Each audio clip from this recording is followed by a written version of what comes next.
termo referente ao tema número 3.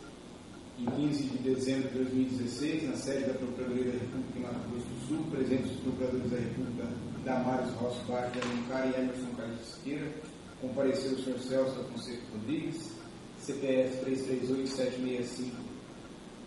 338-765-417, dígito 00, devidamente acompanhado por seus advogados. Camila Augusto Lima, OAB-RS 58443. Bruno Quirino Angulo, OAB-SP 238806. A fim de prestar depoimento em razão da celebração de acordo de colaboração com o Ministério Público Federal. Neste momento, todos os presentes são cientificados da proibição do uso de quaisquer instrumentos de gravação ou registro de áudio ou vídeo próprios e declaram não estar fazendo uso público ou dissimulado de qualquer equipamento sob as penas da lei. Observadas todas as cautelas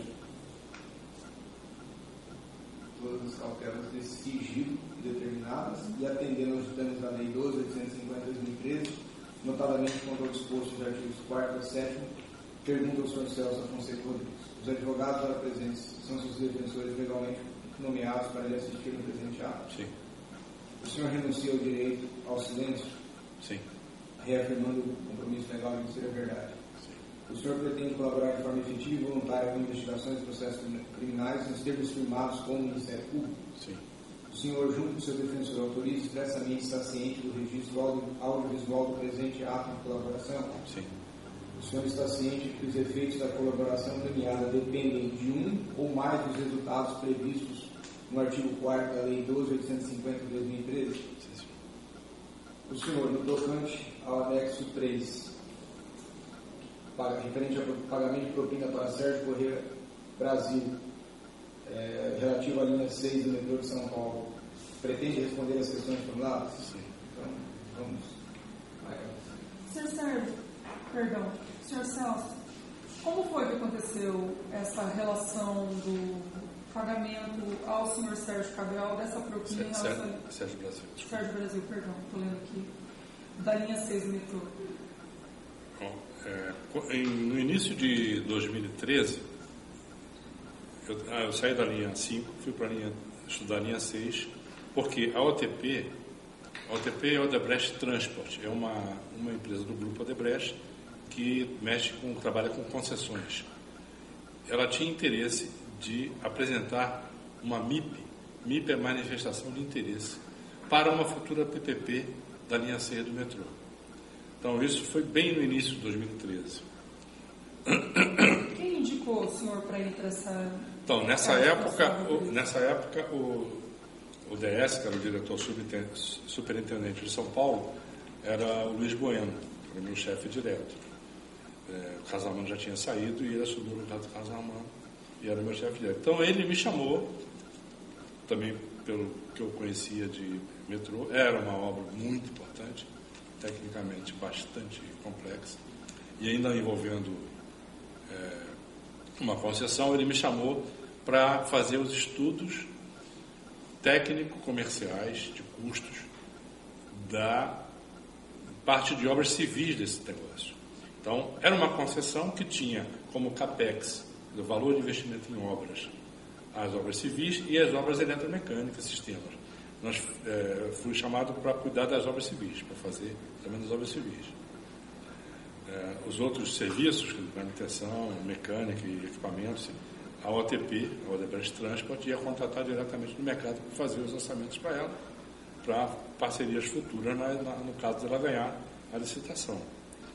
Então, a Secretaria de Planejamento, então, a partir dessa PPP, que tinham várias empresas interessadas, pelo menos 5 grupos interessados, ela publicou um edital que, naquele momento do edital, não houve licitante.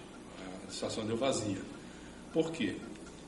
Era uma obra muito complexa, com riscos altíssimos, principalmente para a concessionária, e esses riscos estavam praticamente carregados na concessionária, quer dizer, não havia um equilíbrio adequado dos riscos durante o processo inteiro de concessão, que eram, se não me engano, 25 anos. Então, essa licitação deu vazia, e aí eles recolheram o edital e ficaram de fazer uma nova publicação. Então, foi uma história até parecida com o que aconteceu com a linha simples, só que nesse caso era uma concessão. E a partir daí, eles começaram a chamar aqueles grupos potencialmente interessados para discutir o que era necessário, o que aconteceu, quais eram os desequilíbrios marcantes, né? E nós também começamos a participar dessas reuniões.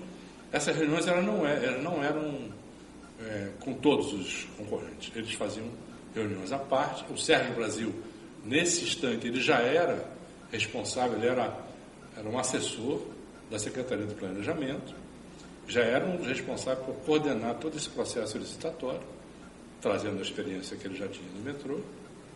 E nós fazíamos reuniões, ora com a equipe inteira dele e o consórcio que ele convidava para discutir de tudo, quer dizer, desde assuntos diretamente ligados à concessionária, como assuntos de obra, e algumas reuniões eram feitas só com ele no gabinete dele, lá na Secretaria do Planejamento, que era um anexo da Secretaria, que era na Alameda Santos, São Paulo, que também consta o endereço nos dados de corroboração. Bom, essas reuniões, elas se desenrolaram, nós apresentamos várias sugestões, da mesma forma tem registrado as sugestões que a gente apresentou, tinha algumas cláusulas que nós colocamos, que eram cláusulas de breaker, ou seja, ou mudava ou não tinha como participar, cláusula de força maior. Posso citar alguns exemplos de reclamos que a gente tinha enquanto edital. As desapropriações estavam todas a cargo da concessionária, sendo que não existia como a concessionária desapropriar, porque isso é uma obrigação do Estado. E os valores também não estavam bem definidos, os valores das desapropriações. Da mesma forma, interferência, da mesma forma, danos ambientais pré-existentes, não existia um cadastro que fosse adequado para que a gente pudesse assumir esse valor na concessão, porque era um valor de concessão global. Isso tudo foi colocado para eles e no final foi feito um ajuste no edital, não atendendo 100% do que a gente precisava, que a gente entendia que era necessário, mas uma boa parte foi atendido. Está tudo marcado o que foi atendido. Durante essas conversas? Isso, durante essas conversas. Houve alguma manifestação do senhor Sérgio Brasil em relação a alguma contrapartida para atender? Nesse momento, não. Nesse momento, o assunto era republicano. Quer dizer, a gente estava colocando condições mínimas para que houvesse participação e interesse do privado no projeto público, que na realidade era uma divisão equânime, uma divisão adequada, uma divisão equilibrada dos riscos que a concessionária, nem tanto a construtora, que a construtora ia oferecer. Meu papel era oferecer um preço para construir a obra para a concessionária. Baseado nesse preço, a concessionária ia fazer o plano de negócio e ela é que ia ofertar o valor que ela tinha que pagar para ganhar a obra, ganhar a concessão.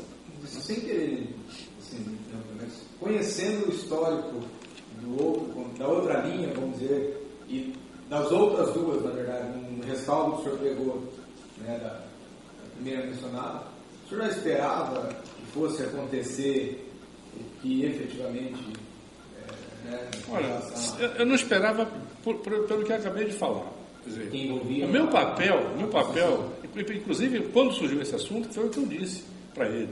O nosso papel de construtora, nesse aspecto, era completamente diferente do outro papel. Na outro papel, nós íamos assinar um contrato com o poder público e nós íamos construir a obra. Esse papel que a gente estava tendo aqui era diferente. Quer dizer, nós íamos construir uma obra por um valor pré-fixado para a concessionária. Ela ia pegar esse valor com todos os riscos embutidos que eu estava transferindo para ela, porque eu estava transferindo para ela o risco de desapropriação, eu podia ficar com a equipe parada, os riscos de interferência desconhecida, porque não existia no cadastro, eu estava transferindo para ela. Então teve aquela discussão do back-to-back, o que vale aqui, vale ali. Então ele não tinha por que me procurar. Se ele tivesse que procurar, ele teria que procurar a concessionária. Que na maioria dos casos, os pleitos, vocês podem verificar, os pleitos que a gente solicitou eram pleitos vinculados à concessionária. Por que eu era o porta-voz? Porque eu já tinha uma relação anterior com ele, do dia a dia de contratos anteriores. Né? Então, eu tinha essa facilidade de conversar, de tentar com convencimento, mas para a construtora em si, não tinha porquê. Né? Então, eu não imaginava que isso fosse acontecer mais para frente, porque era diferente. Bom, o edital foi republicado, então, já com todas essas modificações, em setembro de 2013. Na realidade, existiram 2 editais, mas o edital foi republicado com entrega, acho que 30 de julho, depois ele foi alterado para 30 de setembro. Eu não sei exatamente qual que está anexado, mas as modificações são as mesmas, sabe? Estão todas grifadas o que a concessionária, o que nós solicitamos e o que foi atendido. Então, quando a entrega foi marcada para outubro de 2013. Quem ia entregar essa proposta? A concessionária, lastreada no que tangia a parte civil no nosso orçamento. E nos outros orçamentos dela, ela tinha os custos de operação. Então, ela ia entregar essa proposta em outubro de 2013. Um pouco antes da entrega dessa proposta, ele nos chamou. Nesse meio tempo, no início, a gente estava fazendo a proposta sozinho. Entre esse processo de primeiro e segundo edital, a OTP, Odebrecht Transport, que era a investidora, que seria a proprietária da concessão, ela se associou com o braço investidor da Queiroz Galvão. Era uma forma de reduzir ou dividir riscos, né? O investimento era muito alto. Então, ela se associou à Queiroz Galvão.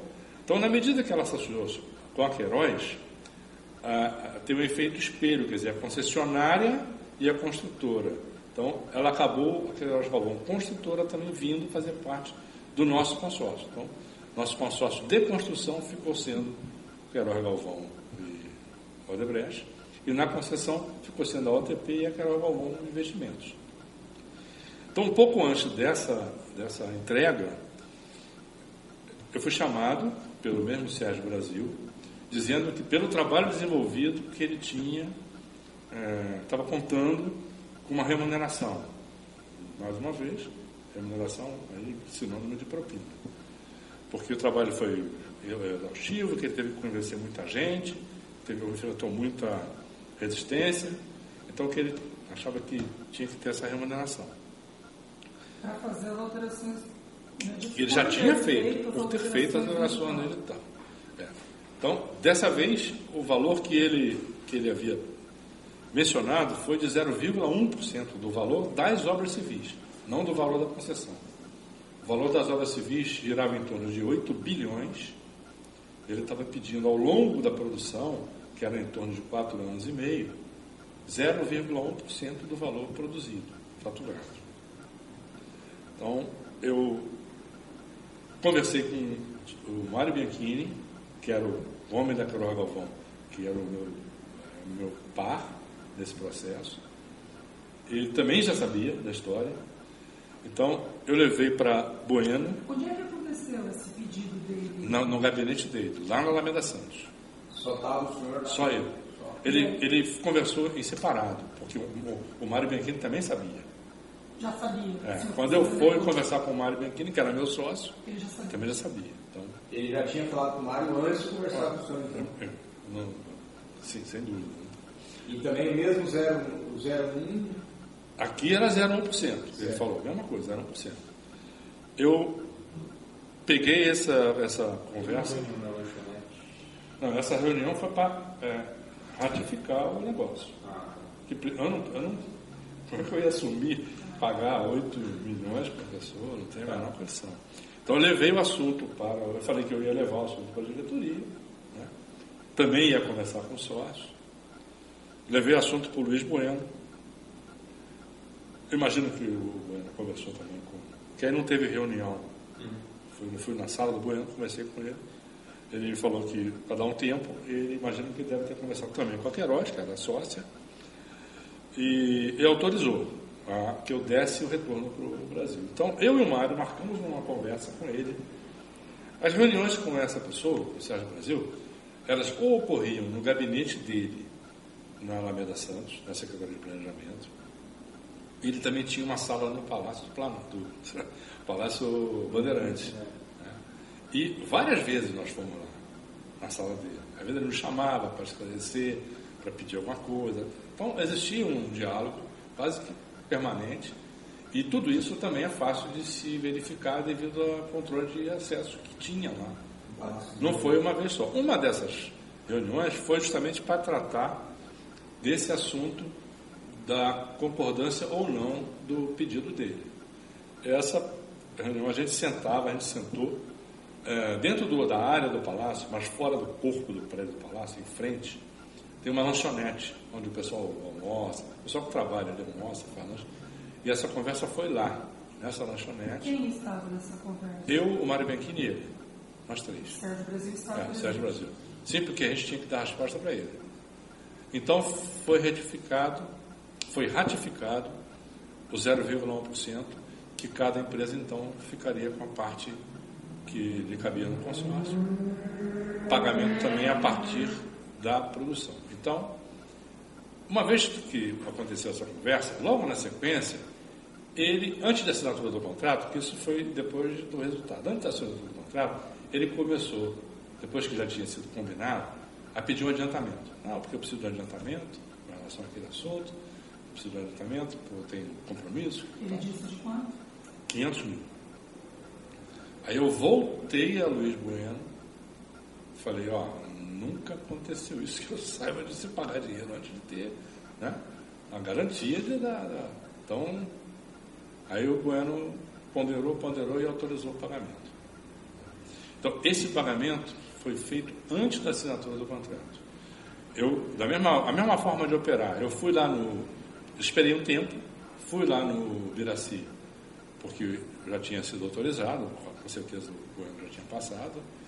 Aí eu vi que já tinha o nome dele para esse caso, assim como na linha 5, como era a mesma pessoa, também eu chamei de encostado, quer dizer, para caracterizar que era a mesma pessoa que estava recebendo, que tinha sido combinado na 5 e agora na 6. Só que era contrato linha 6. Então, eu mandei programar para dia 17 de dezembro. Na véspera, no mesmo dia, do dia 17, aquele mesmo processo. Lúcia Tavares, um comunicado que eu não me lembro se foi via e-mail ou se variava. Às vezes ela mandava e-mail, às vezes ela ligava pelo VoIP, e naquela coisa. Pagamento previsto para hoje por solicitação. Codinome encostado, valor de tanto, local de entrega, procurar fulano, senha, tal. Aí eu peguei essa informação, fui lá e entreguei para ele. Então, ele recebeu um dia antes, porque o contrato foi assinado no dia seguinte. Então, de fato, ele recebeu. Nesse caso, o senhor foi lá na Alameda Santos ou foi no Palácio dos Bandeirantes fazer esse Não, foi na Alameda, para entregar o bilhete, foi na Alameda Santos. Era onde ele ficava mais tempo. O senhor sabe se quando o senhor Luiz Bueno autorizou que fosse pago de uma certa forma antecipadamente, havia alguma razão específica para ele aceitar essa condição de pagar antecipadamente? Algum medo de reparação? Provavelmente sim, porque o contrato ainda não estava assinado. Era um risco, né? O contrato ainda não estava assinado. Mas isso aí eu também não discuto. Eu levei o problema e alertei que estava sendo exigido ou insistido, né? Esse pagamento, foi feito esse pagamento.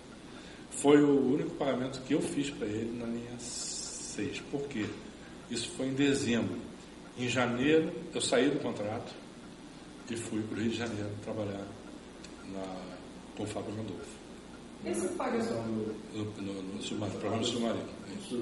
Quando o senhor levou o documento que a senhora Maria Lúcia Tavares tinha encaminhado, dando a senha para obter o dinheiro e tudo mais, o senhor se recorda... Era no papel, ela estava no papel. O senhor se recorda onde é que ele ia retirar esse dinheiro? Era num hotel. Alguma pessoa específica, não?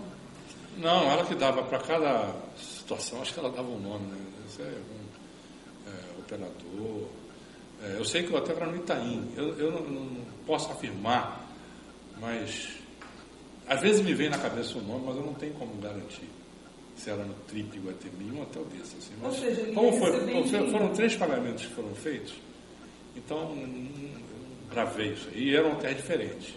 Eu sei com certeza que os 2 últimos pagamentos foram em hotéis diferentes, mas sempre ali no Itaim. Mas era no saguão do hotel? Não, não. Vinha assim, procurar fulano de tal, no hotel tal, apartamento, dava apartamento que a pessoa estava. Inclusive o horário, das 11 às 14 horas, por exemplo. Senha tal. Entendi.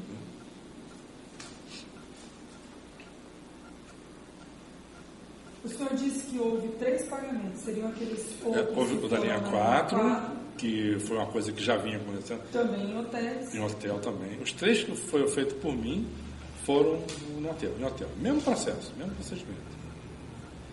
Que o senhor saiba que foi responsável por autorizar dentro do grupo foi só o senhor Luiz Bueno? A minha relação líder-liderado era com o Luiz Bueno. Não sei se ele tinha essa autonomia para um valor desse, mas eu também nunca procurei saber. Nessa época, diretamente? Ao Benedito Júnior. Benedito? Todos os DS de todo o Brasil, nessa época, eram subordinados ao LE, que era o Benedito Júnior. Em relação ao CS Brasil, menção de alguma outra pessoa que também, vamos dizer, participaria desse 0,1%? Olha, isso ele nunca abriu. Uma vez ele falou que tinha compromissos, né? Mas ele nunca abriu quem era, eu também nunca perguntei, não era o caso. É uma coisa que hoje eu me revolto disso.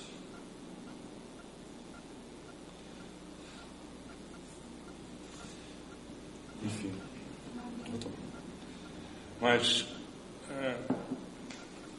esse foi o último evento que eu tive em São Paulo de pagamento de propina. Foram esses 2 casos, o outro que já acabei dando.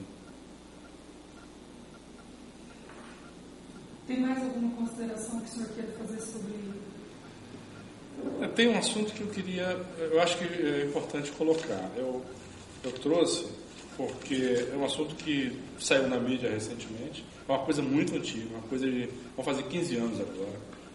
Foi em 2002, fevereiro de 2002, está praticamente fazendo 15 anos daqui a 2 meses. Foi um bilhete meu, manuscrito, que foi encontrado numa das operações da Lava Jato, de busca e apreensão, no escritório de Benedito Júnior.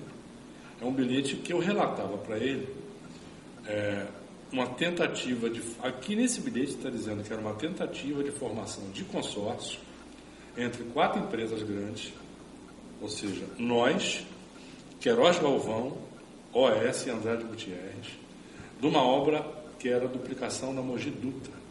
Era uma obra que tinha muita complicação, era uma obra de meia encosta, e a gente sabia que poucas empresas teriam capacitação e qualificação para participar da concorrência. Então, a partir disso, nós tentamos montar um consórcio dessas 4 empresas, consórcio oficial dessas 4 empresas, e imaginávamos que 2 ou 3 empresas fora desse grupo também teriam condições de participar. Então a ideia era pegar esse consórcio e avaliar com essas empresas, trazê-las para dentro do consórcio ou, de alguma maneira, contratá-las para fazer uma parte da obra, porque aí a gente garantia a obra para o consórcio. E nesse mesmo bilhete, eu cito aqui... Esse bilhete o senhor teve acesso... Pela imprensa. Eu nem lembrava mais disso, faz tanto tempo, foi 2002. Quando saiu essa busca e apreensão, saiu esse bilhete, inclusive, com meu nome. Eu não nego, fui eu que escrevi mesmo, contando para o Júnior essa situação. E nesse bilhete eu menciono que existiria um compromisso, um custo. Eu até falo assim, custo eu escrevi, com a minha mão. Apóstolo, 3.436.000, que dividido pela participação de cada empresa no consórcio, daria para a CNO 687 mil. Que custo era esse? Nós imaginávamos que para conseguir fazer isso, nós íamos ter que pagar um valor de propina para o superintendente do DR na época, que hoje é falecido, ele faleceu em 2004. Isso foi em 2002, em 2004 ele faleceu. Por que aposta? Porque o nome dele... Do DR de São Paulo. Isso. Porque eu criei esse codinome de apóstolo? Porque o nome dele era Pedro Bracioli. Então eu falei, apóstolo Pedro, eu coloquei apóstolo. Bom, e assim ficou. Depois que esse bilhete foi encontrado e publicado, tinha uma rasura na palavra apóstolo, tanto aqui quanto aqui, e mais algumas observações aqui embaixo. Eu desconheço essa letra, apesar de parecida, não fui eu, não é minha essa letra, não fui eu que fiz isso, mudando a palavra apóstolo para santo. Então, outro dia saiu na mídia, eu acho que está havendo uma confusão, eu acho que no intuito de colaborar, que para não haver até injustiça, que O que saiu na mídia é que Santo estava ligado a uma outra pessoa que não é essa pessoa. Mas é uma pura coincidência, porque o Santo que está aqui é o Pedro Gracioli, que era apóstolo e mudou para Santo por alguma pessoa que rabiscou. Entendeu? Então, isso acabou não se concretizando, quer dizer, foi um consórcio que não deu certo, as empresas não se acertaram com relação à liderança, à participação, e esse pagamento ele não chegou nem a ser mencionado com a pessoa. Mas a obra saiu, né? A obra saiu. Quem ganhou a obra foi a Queiroz Galvão. E como existiam essas 4 empresas envolvidas, nós chegamos a trabalhar junto nesse orçamento. Na hora da discussão, como que não vai ser mais consórcio, foi definido no grupo fazer um sorteio. Aí foi um acordo de mercado. Foi feito um sorteio. E nesse sorteio, quem ganhou a obra foi a Queiroz Galvão. Quem ganhou a titularidade para ser a construtora foi a Queiroz Galvão. Mas o que eu queria destacar, principalmente, é essa questão do apóstolo e do santo, que está havendo um mal-entendido que publicaram na mídia recentemente. É uma coisa muito antiga. A principal informação que o senhor está registrando é que esse rabisco e a escrita por cima não pertencem ao senhor. A escrita de santo não pertence ao senhor. Olha, eu já olhei, apesar de que a letra é parecida, mas o S é diferente. Sim. Essas letras não são minhas. O C daqui é diferente desse aqui. O NO também. Enfim, eu sou capaz de jurar pelo meu filho que não fui eu que escrevi, porque eu não lembro jamais de ter escrito isso. Tudo não, só a parte rasurada. E essa parte aqui embaixo. Tem santo aqui e a parte aqui embaixo. Certo. Mas nada disso acabou acontecendo. Isso foi uma informação que eu estava dando para o Júnior, que talvez fosse conduzido dessa forma. Embora seja uma cópia aí, talvez lá esteja o original. Não tive acesso. Fazer um exame grafotécnico para ver a questão.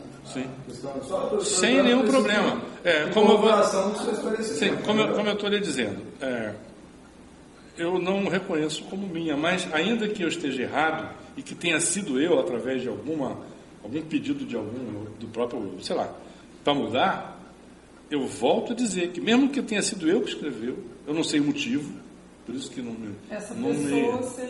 Essa pessoa é Pedro Gracioli, que morreu em 2004, morreu em setembro de 2004, não chegou nem a ser conversado isso com ele, porque o consórcio explodiu antes, entendeu?